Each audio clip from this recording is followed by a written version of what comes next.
अच्छाई और बुराई मनुष्य के मस्तिष्क के विचार और उद्देश्य पर निर्भर करती हैं। पाठ 18 क्षमा और अवचेतन मन। क्षमा करना किसी चीज के लिए कुछ देना है। प्रेम, शांति, खुशी, बुद्धि और जीवन की सारी नियामतें तब तक दूसरों को दें जब तक कि आपके दिमाग में कोई दंश न बचे। ये क्षमा का एसिड टेस्ट है। भगवान किसी के जीवन के साथ भेदभाव नहीं करता है।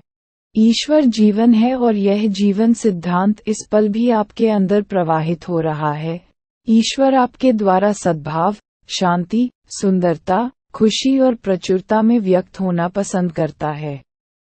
इसे ईश्वर की इच्छा या जीवन की प्रवृत्ति कहा जाता है। यदि आप इस आंतरिक जीवन प्रवाह के खिलाफ अपने मस्तिष्क में अवरोध बना लेते हैं, तो ये भावनात्मक बाधा आपके अवचेतन मन को बहुत दुविधा में डाल देगी और प्रत्येक तरह की नकारात्मक स्थितियां उत्पन्न कर देगी। ये स्थितियां तो हमारी ही नकारात्मक और विध्वंसात्मक सोच का नतीजा हैं। इसलिए अपनी मुश्किल या बीमारी के लिए ईश्वर पर दोष मढ़ना एक गंभीर गलती है। कई मनुष्य मानव जाति के पाप, बीमारी और कष्ट के लिए ईश्वर की आलोचना करके या ईश्वर पर आरोप लगाकर जीवन प्रवाह के विरुद्ध आदतन मानसिक अवरोध बना लेते हैं। कुछ मनुष्य अपने दुख दर्द, प्रियजनों की मृत्यु, व्यक्तिगत दुखों और दुर्घटनाओं के लिए ईश्वर पर दोष मढ़ते हैं। वे ईश्वर को अपने दुख के लिए जिम्मेदार मानते हैं। जब तक मनुष्य ईश्वर के बारे में इस तरह की नकारात्मक अवधारणाएं रखेंगे, तब तक उनका अवचेतन मन इन नकारात्मक चीजों को साकार करता रहेगा। वे यह नहीं समझ पाते हैं कि वे ही खुद को सजा दे रहे हैं। उन्हें सच देखना होगा, आत्मनिर्भर बनना होगा और किसी भी बाहरी मनुष्य या शक्ति के प्रति निंदा, द्वेष और क्रोध को त्यागना होगा। वरना वे सेहतमंद, खुश या रचनात्मक गतिविधि में अग्रणी नहीं बन सकते। जब अपने दिलो दिमाग में प्रेमपूर्ण ईश्वर की कल्पना करने लगते हैं, जब वे विश्वास करने लगते हैं कि ईश्वर प्रेमपूर्ण पिता है, जो उनकी देखभाल करता है, उनका मार्गदर्शन करता है, उन्हें शक्ति देता है, तो ईश्वर या जीवन सिद्धांत के बारे में यह विश्वास तथा अवधारणा उनके अवचेतन मन में उतर जाएगी और वे असंख्य तरीकों से धन्य हो जाएंगे। जीवन सिद्धांत में क्षमा। महान लोगों का कहना है कि जीवन सिद्धांत में क्षमा का असीमित खजाना है। जब आप अपनी उंगली काट लेते हैं, तो यह आपको क्षमा कर देता है। व्यक्ति की अवचेतन बुद्धिमत्ता तत्काल इसकी मरम्मत के लिए सक्रिय हो जाती है। नई कोशिकाएं घाव के ऊपर पुल बना देती हैं। यदि आपको कोई गंभीर रोग भी हो जाता है, तब भी वह जीवन आपको क्षमा कर देता है और आक्रामक विषाणुओं को मिटाने में लग जाता है। हाथ जलने पर भी यह जलन को कम करता है तथा आपको नई त्वचा, ऊतक और कोशिकाएं देता है। जीवन किसी के खिलाफ कोई बैर नहीं रखता है। ये हमेशा सबको क्षमा कर देता है। जीवन आपको सेहत, स्फूर्ति, सद्भाव और शांति देता रहता, बशर्ते आप प्रकृति के साथ सामंजस्य में सोचकर सहयोग करें। नकारात्मक, आहत करने वाली यादें, कटुता और दुर्भावना आपके अंदर के जीवन सिद्धांत के स्वतंत्र प्रवाह को रोक देती हैं। अपराध बोध से मुक्ति। हैरियट जी नामक एक महिला प्रतिदिन ऑफिस में देर रात तक काम करती थी। वह अक्सर आधी रात के बाद तक घर नहीं लौट पाती थी। वह सोचती थी कि उसके वरिष्ठ और सहकर्मी उसकी मेहनत की तारीफ करेंगे, लेकिन ऐसा कुछ नहीं हुआ था।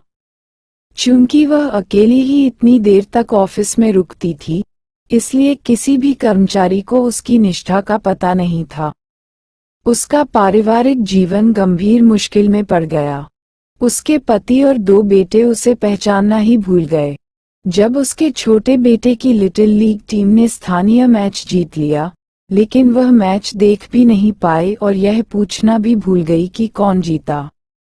हैरियट के डॉक्टर ने उसे चेतावनी दे दी कि उसका हाई ब्लड प्रेशर खतरनाक रूप से बढ़ रहा है। मेरे पूछने पर उसने कहा कि उसे नौकरी बनाए रखने के लिए इतनी मेहनत करती थी। लेकिन जब मैंने पूछा कि क्या उसके सहकर्मी भी उसके जितना ही समय देते हैं, तो उसने कहा कि उसकी कंपनी के बाकी लोग सामान्य घंटे काम करते हैं। मैंने उससे पूछा कि वह इतनी मेहनत क्यों कर रही थी। मैंने उससे कहा कि तुम्हारे मन में कोई चीज तुम्हें खाए जा रही है। यदि ऐसा नहीं होता, तो तुम इस तरह से काम नहीं करती। तुम खुद को किसी चीज के लिए सजा दे रही हो। कुछ देर बाद वह बोली कि उसकी काम की आदतें सामान्य थीं, बाकी लोग आलसी थे। बहरहाल, आखिरकार उसने स्वीकार किया कि उसके मन में एक गहरा अपराध बोध था। 15 साल पहले उसके पिता की मौत के बाद वह उनकी जायदाद की एग्जीक्यूटर थी। उसने जानबूझकर अपने छोटे भाई का बहुत सारा पैसा रोक लिया था। मैंने पूछा कि तुमने क्या लालच के कारण ऐसा किया? वह बोली, बिल्कुल नहीं। मेरा भाई नशे की समस्या से बुरी तरह ग्रस्त था। मैं जानती थी कि यदि मैंने उसे पैसा दिया, तो क्या होगा। मैंने खुद से कहा कि मैं इसे उसके लिए बचाकर रख लूंगी और उसके ठीक हो जाने पर उसे दे दूंगी। लेकिन ऐसा कभी नहीं हो पाया। उसने खुद को मार डाला। शायद उसने ऐसा जानबूझकर नहीं किया था, लेकिन बात वही थी। तब वह सिर्फ 26 साल का था। मैं सोचती रहती हूँ, लेकिन मैंने वह पैसा उसे दे दिया होता, तो क्या होता? शायद वह इससे किसी सुधार गृह में जाकर अपना इलाज करवा अभी जिंदा रह सकता था, लेकिन मेरी गलती से उसकी मौत हुई है। मैंने उससे पूछा कि तुम्हें ये दोबारा करना पड़े, तो तुम क्या करोगी? उसने कहा, मैं नहीं जानती। उसने अपना सिर हिलाते हुए कहा, मैं इतना जरूर जानती हूँ कि मैं अपने भाई की समस्या पर उसे डांटने फटकारने के बजाय उसकी मदद करने की ज्यादा कोशिश करूंगी। मैंने कहा, लेकिन क्या तुम महसूस करती हो कि तुमने उचित काम किया? उसने मुझसे कहा, हाँ, लेकिन अब मुझे विश्वास हो गया है कि मैं गलत थी। वह पैसा मेरा नहीं था। मैंने कहा, तो अब तुम वह काम नहीं करोगी? नहीं, मैं नहीं करूंगी, उसने उत्तर दिया। उसका चेहरा सख्त हो गया। कहने लगी कि उससे कोई फर्क नहीं पड़ता। मुझे उस काम के लिए कभी माफ नहीं किया जा सकता। मैंने अपने इकलौते भाई का पैसा चुराया है और वह मर गया है। यह सही है कि ईश्वर मुझे सजा दे रहा है। मैं इसी काबिल हूँ। मैंने उसे समझाया कि ईश्वर उसे सजा नहीं दे रहा है, वह खुद को सजा दे रही है। क्योंकि आप जीवन के नियमों का दुरुपयोग करते हैं, तो आपको उसी के अनुसार कष्ट उठाना पड़ेगा। आप बिजली के खुले तार पर हाथ रखेंगे, तो आपको झटका लगेगा। प्रकृति की शक्तियां बुरी नहीं हैं। ये तो आपके प्रयोग से तय होता है कि उनका प्रभाव अच्छा पड़ता है या बुरा। बिजली बुरी नहीं है। ये तो इस बात पर निर्भर करता है कि आप इसका प्रयोग अपने घर को रोशन करने के लिए करते या किसी को प्राणघातक झटका देने के लिए। इकलौता पाप नियम का अज्ञान है और इकलौती सजा इस नियम के दुरुपयोग की स्वतः प्रतिक्रिया है।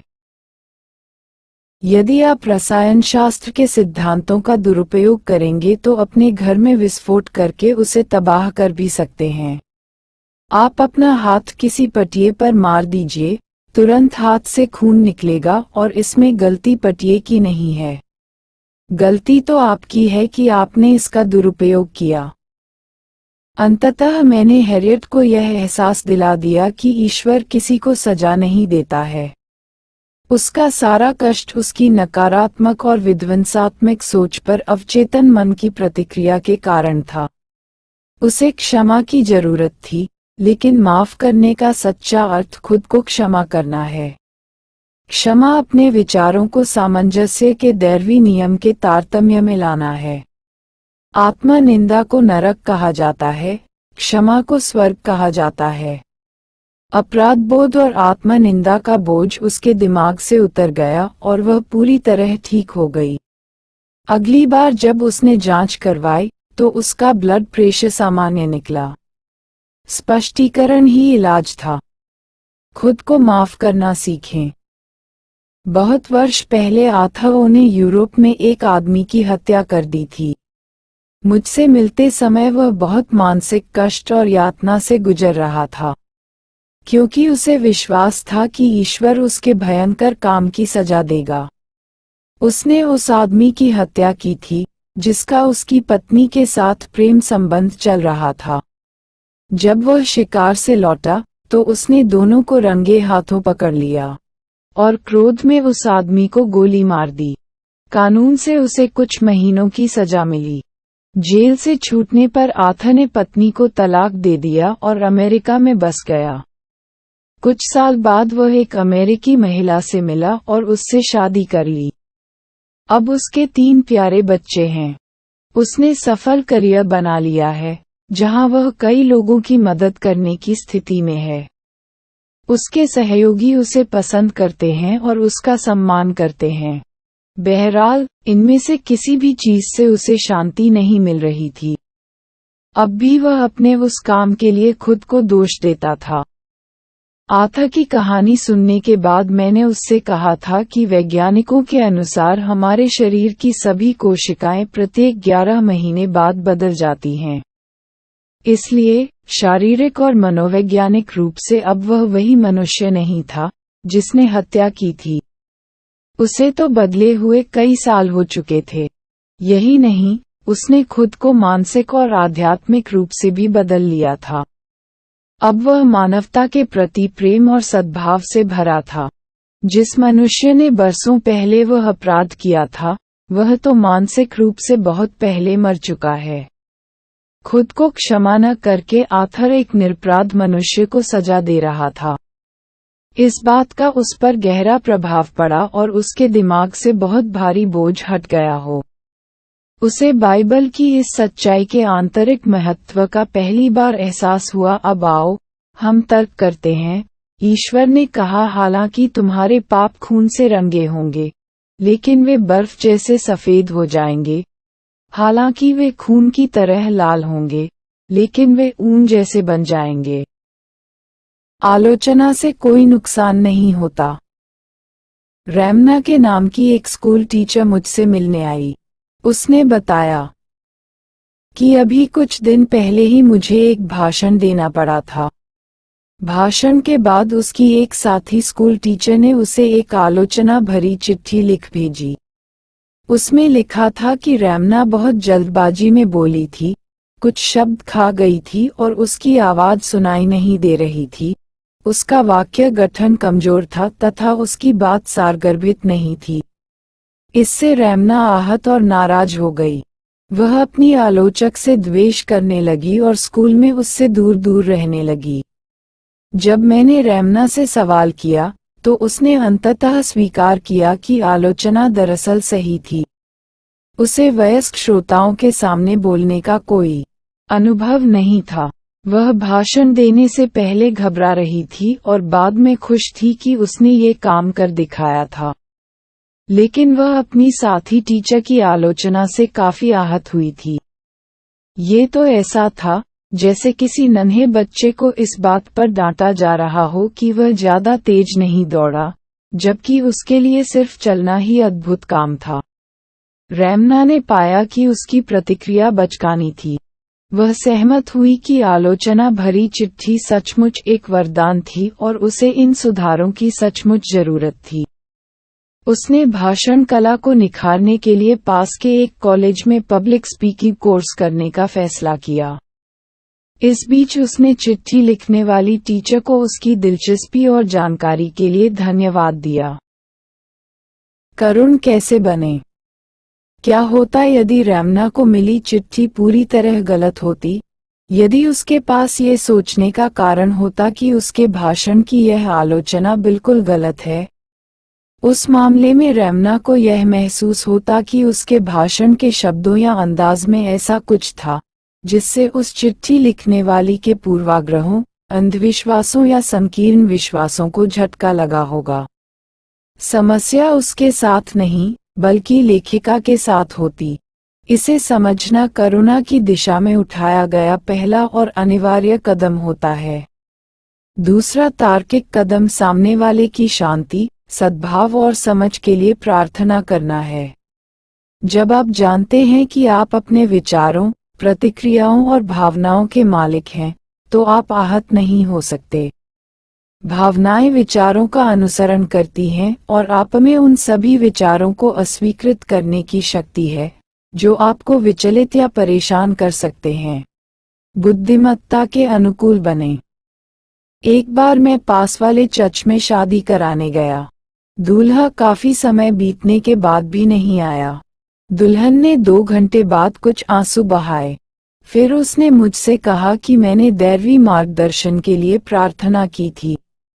युवक का न आना शायद मेरी प्रार्थना का उत्तर है, क्योंकि ईश्वर कभी गलत मार्गदर्शन नहीं देता है।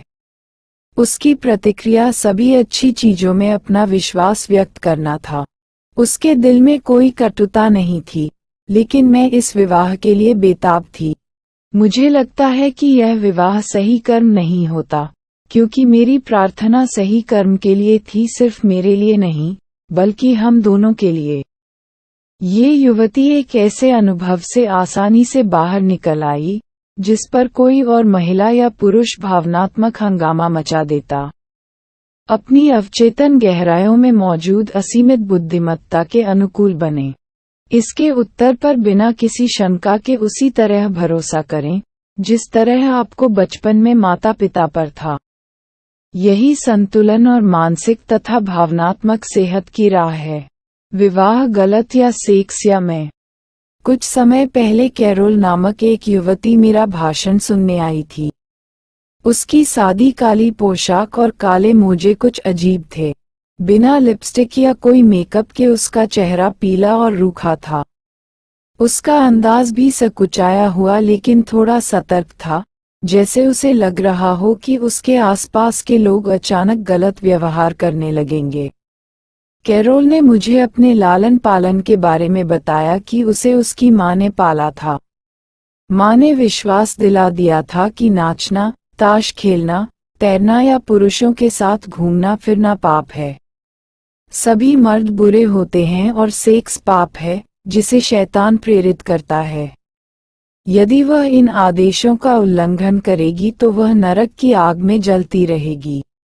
कैरोल को अपने ऑफिस के युवकों के साथ घूमते समय अपराध बोध होता था। उसे लगता था कि ईश्वर उसे सजा देंगे। उसे एक युवक थोड़ा पसंद था, जिसने उसके सामने विवाह का प्रस्ताव रखा, लेकिन उसने ठुकरा दिया। उसने कहा कि विवाह करना गलत है, सेक्स बुरा है और मैं बुरी हूँ। यह वह नहीं, उसकी माँ की कंडीशनिंग बोल रही थी। आप समझ गए होंगे कि इस युवती को अपराध बोध हुआ। उसे कैसे नहीं होता, उसके लिए माँ के विश्वासों के साथ जीना असंभव था। इस विचार से बचना असंभव था, क्योंकि उन विश्वासों में कुछ गड़बड़ थी।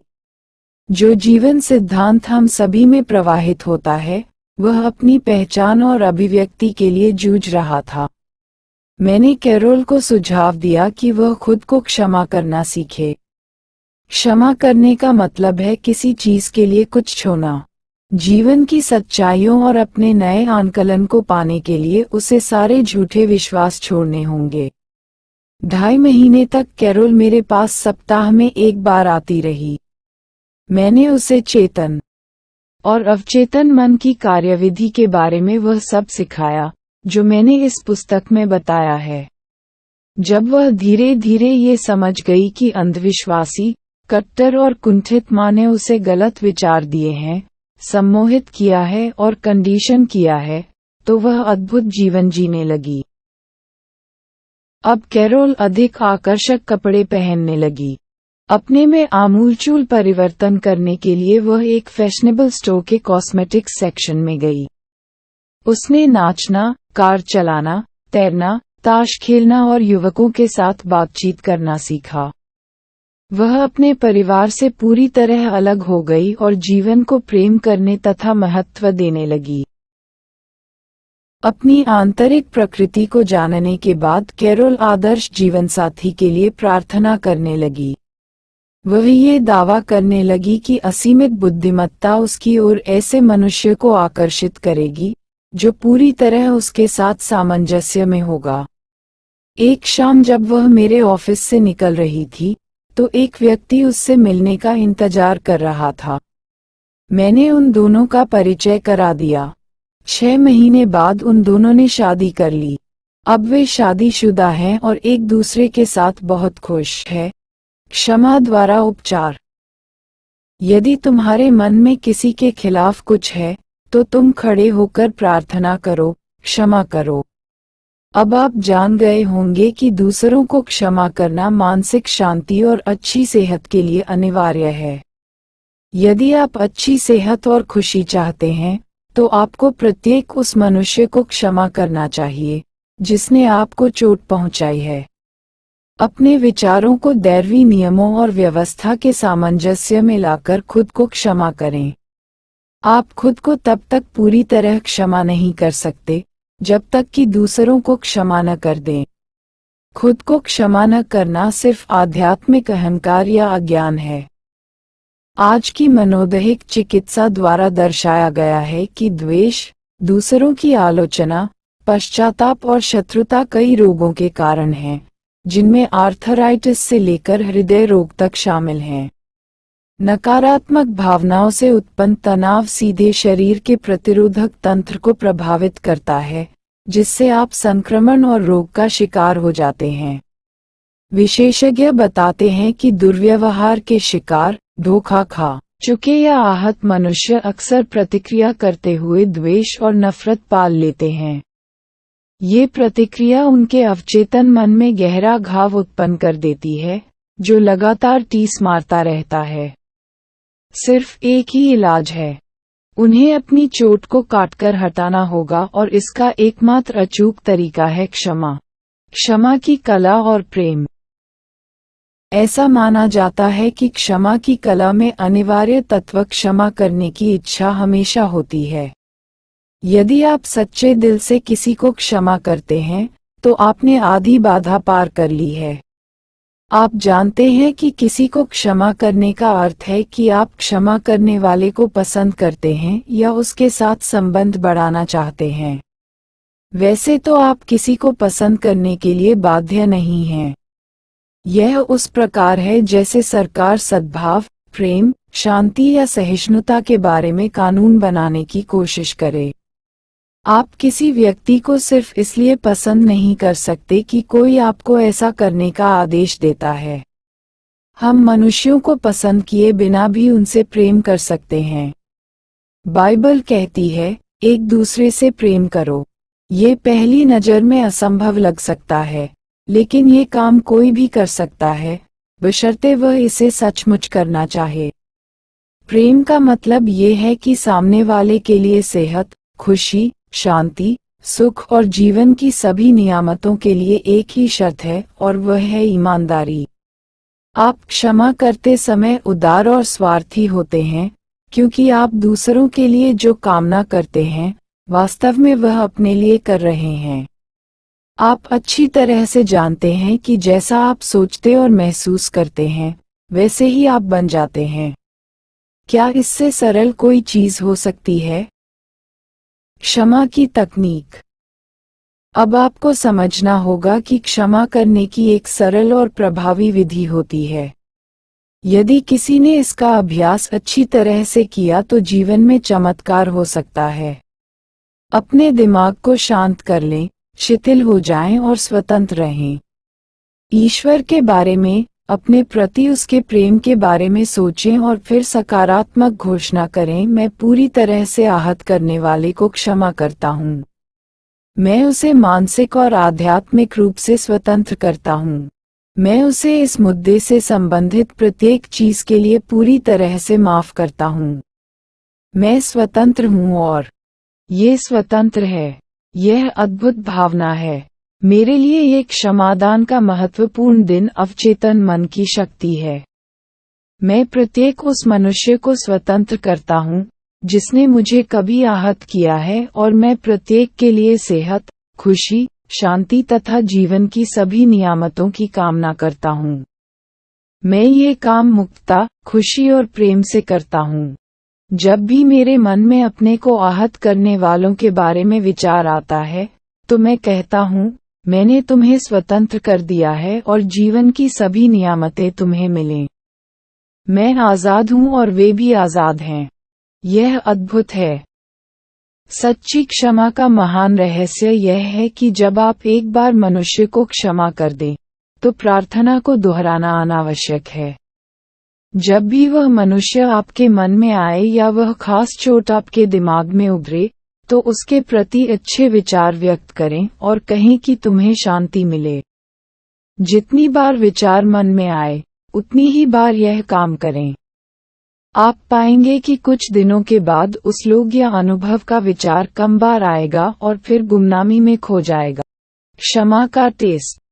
आप देखते ही होंगे कि सोनार जांच करने के लिए एसिड टेस्ट का प्रयोग करता है कि सोना असली है या नकली। क्षमा के लिए भी एक एसिड टेस्ट है जिसका प्रयोग हमें जानना चाहिए।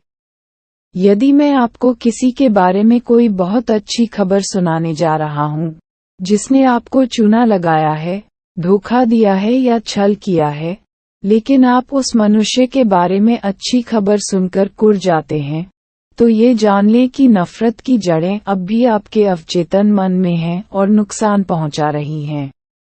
आप ऐसा मान सकते हैं कि पिछले साल आपका बहुत दुखने वाला दांत निकाला गया था और आप मुझे इसके बारे में इस समय बताते हैं, लेकिन मैं पूछता हूं कि क्या इस समय दर्द हो रहा है, तो आप मुझे हैरानी से देखकर कहते हैं कि जाहिर है नहीं। मुझे दर्द याद है, लेकिन अब मुझे यह महसूस नहीं होता। यही पूरी कहानी है। लेकिन आपने सचमुच किसी को क्षमा कर दिया है, तो आपको घटना तो याद होगी, लेकिन आपको अब उसकी चोट या डंक महसूस नहीं होगा। ये क्षमा का एसिड टेस्ट है। आपको इसे मनोवैज्ञानिक और आध्यात्मिक तरीके से करना होगा, वरना आप खुद को धोखा दे रहे हैं। आप क्षमा की सच्ची कला का अभ्यास नहीं कर रहे हैं। सबको समझना, सबको क्षमा करना है।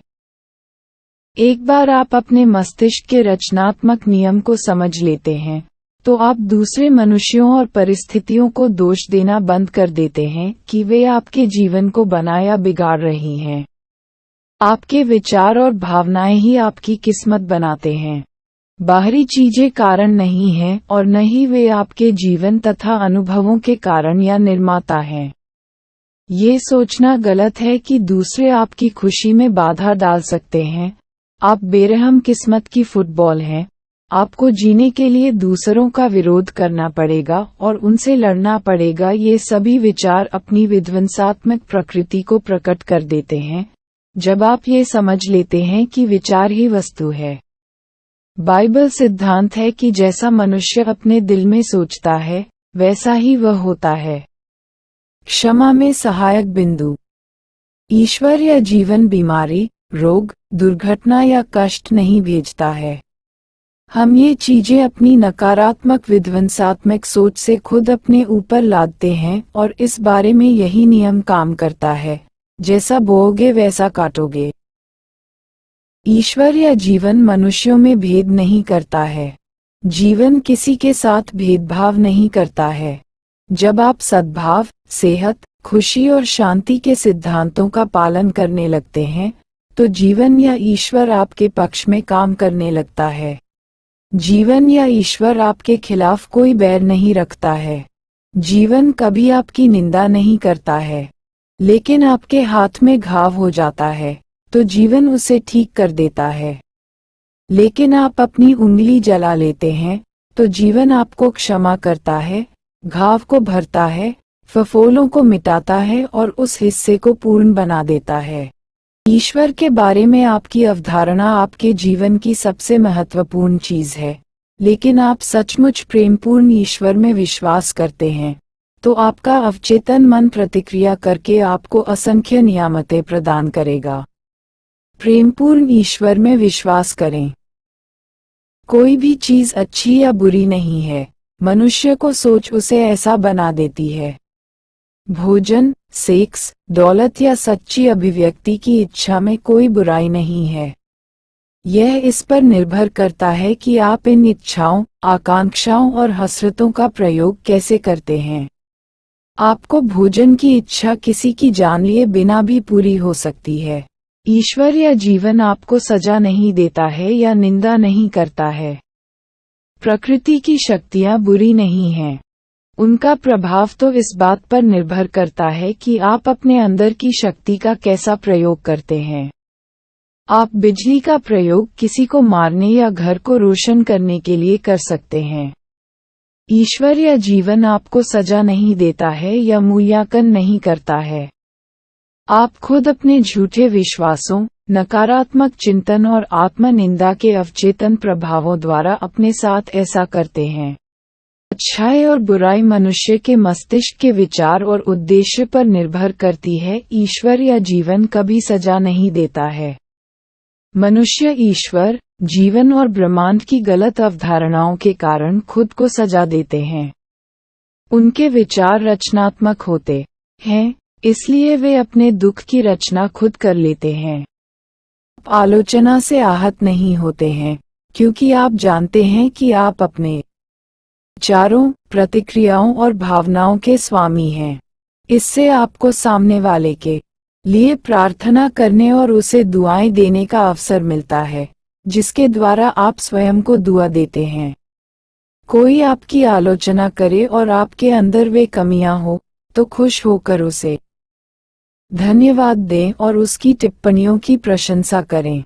इससे आपको उस खास दोष को सुधारने का अवसर मिलता है। जब आप मार्गदर्शन और सही कर्म के लिए प्रार्थना करें, तो जो उत्तर मिले उसे मान लें। महसूस करें कि यह अच्छा है, बहुत अच्छा है। फिर आत्मकरुणा, आलोचना या नफरत का कोई कारण नहीं है। द्वेष, नफरत, दुर्भावना और शत्रुता बहुत से रोगों का कारण होते हैं। प्रेम, जीवन, खुशी और सद्भावना सबके प्रति उहेलकर अपने को आहत करने लालो तथा खुद को क्षमा करें। ऐसा तब तक करते रहे जब तक कि आप उनसे अपने मन में न मिल ले और यह न जान ले कि आप उनके साथ शांति से हैं।